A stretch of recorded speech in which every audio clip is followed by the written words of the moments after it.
Professional creativity চ্যানেলে সকলকে স্বাগত। টেট পাস ইস্যু 2 বছরের মধ্যে সমস্ত শিক্ষক শিক্ষিকাকে টেট পাস করতে হবে, সুপ্রিম কোর্ট অর্ডার দিয়েছে। তো এখন বিষয় হলো, 5 মাস 6 মাস অতিক্রান্ত হয়ে গেল, 23টি রিভিউ পিটিশন দাখিল হয়ে গেছে।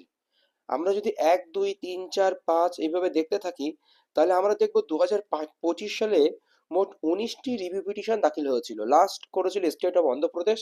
এইদিকে আরেকটি লিস্ট রয়েছে আপনাদের, সেটি দেখালাম না। 2026 সালেও মোট 4টি রিভিউ পিটিশন দাখিল হয়ে গেছে ইতিমধ্যে।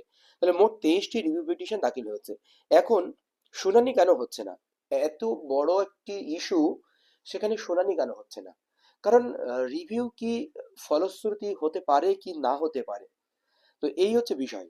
তো বিষয়টি দেখুন, এখানে যখন একটি মামলা কনস্ট্যান্ট অন্য অন্য রাজ্য, বিভিন্ন রাজ্য মামলা করতে থাকে, আর এই রিভিউগুলো একসঙ্গে শুনানি হওয়ার সুবিধা বেশি, একটা রিভিউ শুনানি হয়ে গেলে আর একটা আসলো, এই না করে যাতে রিভিউগুলো একত্রিত শুনানি হয়, তার জন্য কিন্তু এই মামলা যেহেতু অটোমেটিক মামলা হয়ে যাচ্ছে, প্রতি মাসে একটা করে মামলা হয়ে যাচ্ছে, মাসে দুটো তিনটে করে মামলা হচ্ছে, সেই জন্য ওয়েট করা হচ্ছে। কারণ এই মামলাগুলো একত্রিত করে এই রিভিউগুলো একসঙ্গে শুনানি হবে।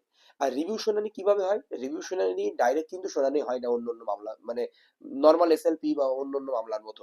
কারণ রিভিউ প্রথমে চেম্বারে যায়, চেম্বারে জজ মনে করেন যে কিছু খামতি রয়েছে আমার মূল জাজমেন্টের, এখানে পরিবর্তন করা, পরিমার্জন করা বা কিছু যুক্ত করার বা কিছু বাদ দেওয়ার প্রয়োজন রয়েছে, তখন তিনি মামলাটি শোনার জন্য ওপেন কোর্ট নিয়ে যায়। তখন মামলাটি সরাসরি সবার সামনে শুনানি হয়, যখন জজ সেটাকে মান্যতা দেন। রিভিউ পিটিশন সবসময় চেম্বারে প্রথমে শুনানি হয়। এসএসসির ক্ষেত্রে যেটা হচ্ছে, চেম্বারে শুনানি হওয়ার পরে 5/8/2025 তার ফাইনাল আউটকাম এসেছিল, রিভিউ কার্যকরী হয়নি বা ওপেন ফর্মে শোনার জন্য বিচারপতি মনেই করেননি। তো এখন বিষয়টি হলো, এটি কি হবে? কারণ এদিকে 5 মাস অতিক্রান্ত হয়ে গেল, আর 19 মাস হাতে সময় রয়েছে, এর মধ্যে টেট পাস করতে হবে। ওদিক থেকে তামিলনাড়ু সরকার ইন সার্ভিস টিচারদের জন্য শুধু টেট নেওয়ার নোটিফিকেশন দিয়ে দিল তারা, যেহেতু 5 মাস অতিক্রান্ত হয়ে গেছে। ওদিকে হরিয়ানা একটি নোটিশ দিয়ে জানিয়ে দিয়েছে 2027-এর মধ্যে চাকরি থেকে বরখাস্ত করা হবে উইথাউট নোটিফিকেশনে পুনরায়। এই হচ্ছে বিষয়, টেট যদি না পাস করা হয়। তো এইরকম একটি পরিস্থিতিতে রিভিউ কেন শুনানি হচ্ছে না? এই কারণে রিভিউ শুনানি হচ্ছে না, সমস্ত রাজ্য যেহেতু এখনো টুকটুক করে মামলা করতেই চলেছে, সেহেতু একসঙ্গে আসলে রিভিউ হবে। কিন্তু যেটি খবর পেলাম বা খবর আছে, রিভিউ শুনানি হওয়ার পরে রিভিউতে সুপ্রিম কোর্টের অঙ্গভঙ্গি কি রয়েছে, সুপ্রিম কোর্ট কি জানাতে চায়, সেটার সম্মুখে আসার পরে হয়তো অর্ডিন্যান্স জারি হওয়ার দিকে এগিয়ে যেতে পারে। এদিকে বর্তমান ওয়েস্ট বেঙ্গলে ভোট রয়েছে। ভোট নিয়ে আহ আপনারা দেখেছিলেন, আমাদের বর্তমান শিক্ষামন্ত্রী, দেশের শিক্ষামন্ত্রী, উনি এসে বলে গেলেন আমরা পশ্চিমবঙ্গে ক্ষমতায় আসলে এটা নিয়ে ভাববো, অর্ডিন্যান্স নিয়ে ভাববো। তাহলে অন্য অন্য রাজ্যে অর্ডিন্যান্স নিয়ে আসবেন না উনি, উনি নিয়ে আসবেন শুধুমাত্র পশ্চিমবঙ্গের ক্ষেত্রে, এমনটাই তিনি অঙ্গভঙ্গি দেখিয়ে দিয়ে গেলেন। তো এই হচ্ছে আসল বিষয়, যে রিভিউ কেন এখন শুনানি হচ্ছে না। একটা জিনিস বলবো, রিভিউ শুনানি হতে দেরি হচ্ছে ঠিকই, কিন্তু যে সমস্ত ইন সার্ভিস টিচাররা রয়েছেন, অবশ্যই আপনারা পড়াশোনার মধ্যে যুক্ত থাকুন। কি হবে এটা নিয়ে এক্ষুনি বলা যায় না, কারণ কেন্দ্র সরকারের অর্ডিন্যান্স আসার কোনো তো কিছুই দেখতে পাচ্ছি না। কারণ আহ, কেন্দ্রীয় শিক্ষামন্ত্রী পশ্চিমবঙ্গে এসেছিলেন, কিন্তু ওনার বক্তব্যের মধ্যে কোনো পজিটিভিটি কোনো শিক্ষক শিক্ষিকা খুঁজে পেলেন না। সেই জন্য আপনাদের অবশ্যই টেটের প্রিপারেশন নিতে হবে। আর এদিকে রিভিউ হচ্ছে, এইবার রিভিউ এর সঙ্গে আরেকটি বিষয় রয়েছে, এমএ। এখন এমএ করে ডেটটা কি এক্সটেনশন করা যায়? কারণ অনেক রাজ্য বলবে আমরা এই টাইমের মধ্যে নিতে পারিনি, আমরা রিভিউ এর জন্য ওয়েট করছিলাম। তো ম্যাক্সিমাম রাজ্য কিন্তু রিভিউ এর জন্যই ওয়েট করছে।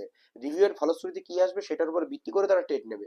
এখন যদি তারা আহ, পরিবর্তন না করতে পারে, পরিবর্তন তারা যদি না করতে পারে বা তারা যদি আম, ধরুন 2 বছরের মধ্যে তাদেরকে টেট দিতেই হবে, তাহলে এমএ করে, যেটা মডিফিকেশন করে বা মিসেলেনিয়াস অ্যাপ্লিকেশন করে এই 2 বছরটাকে বেশি হলে এক্সটেন্ড করতে পারলো, যে ওটা 2 বছরের জায়গায় আমাদেরকে 4 বছর রিল্যাক্সেশন দিন, আমরা চেষ্টা করছি।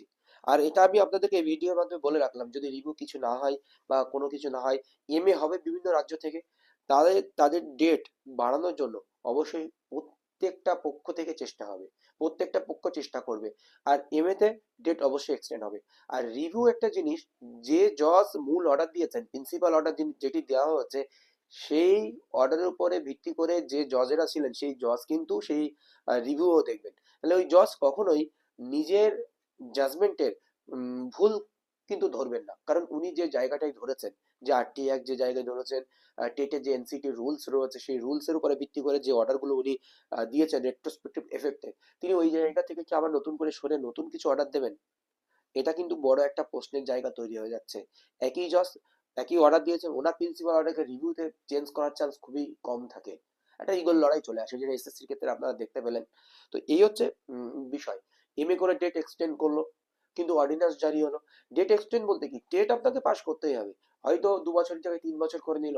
কারণ অনেক রাজ্য টেট কন্ডাক্ট করতে পারলো না, রিভিউ এর জন্য অপেক্ষা করতে করতে তাদের দেখা যাচ্ছে 6 মাস, 1 বছর, মানে 6 মাস, 1 বছর সময় চলে গেল। ইতিমধ্যে তো 5 মাস চলে গেল, রিভিউ এখনো লিস্টেডই আসলো না। হয়তো রিভিউ করার প্রক্রিয়া এক প্রকার শেষ হলে তাহলে কিন্তু লিস্টে চলে আসতে পারে, এমন একটা জায়গায় দাঁড়াতে পারে। ধন্যবাদ, এইটুকু আপডেট ছিল।